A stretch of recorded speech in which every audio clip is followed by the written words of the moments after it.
Kwa majina naitwa Francis Fabian, katibu wa siasa na uenezi wa Chama cha Mapinduzi wilaya ya Karatu.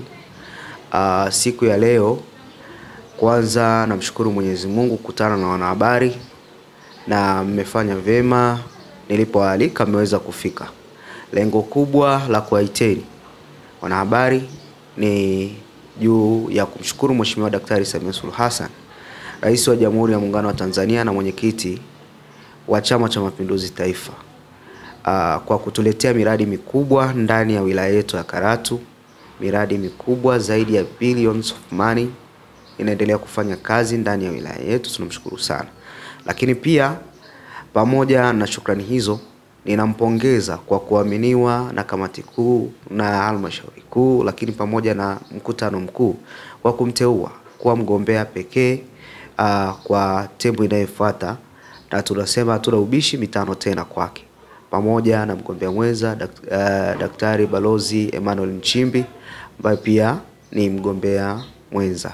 Kwa upande wa Zanzibar pia nimpongeze ndugu Mwinyi, Rais wa Baraza la Mapinduzi Zanzibar, kwa kuaminiwa na mkutano mkuu wa CCM Taifa kuendelea kupeperusha bendera.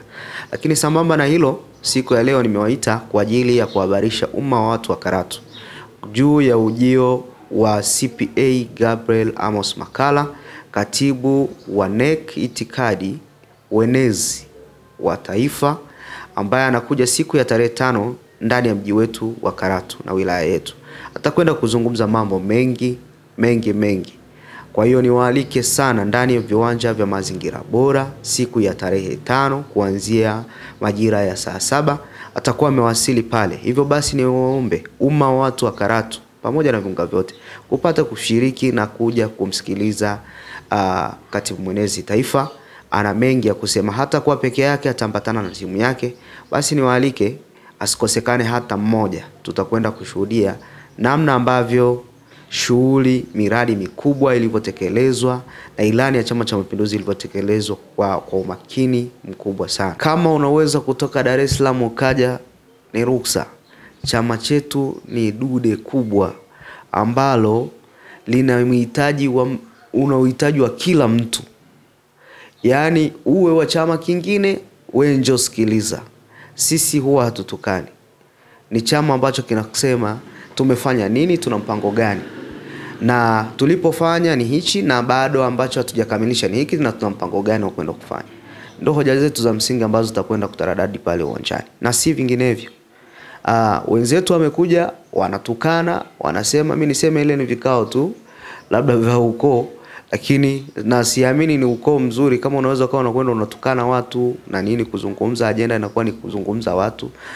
Nafikiri itakuwa hatoshi. Sisi tutakwenda kuzungumza kuhusu maendeleo na nini tutakwenda kufanya. Tuko kwenye uchaguzi mwezi Oktoba, tuko pale. Tumemaliza ilani na juzi tu tumezindua ilani, na imegusa kila nyanja, kila sekta. Kwa hiyo tunaamini ni tiba kwa maendeleo ya watu wa Karatu, na tutakwenda kuzungumza na wanakaratu. Watatuelewa na watatuamini tena na watatuongeza mitano mingine. Kwa hiyo niwaalike, asikosekane hata mmoja. Natamani kwenda kuonyesha chama chetu namna na ukubwa wake ulivyo mkubwa. Kwa hiyo niendelee kuwakaribisha kwa upendo mkubwa. Unaposikia tangazo hili, basi naomba umjulishe na mwenzako. Nikualike sana, usikose.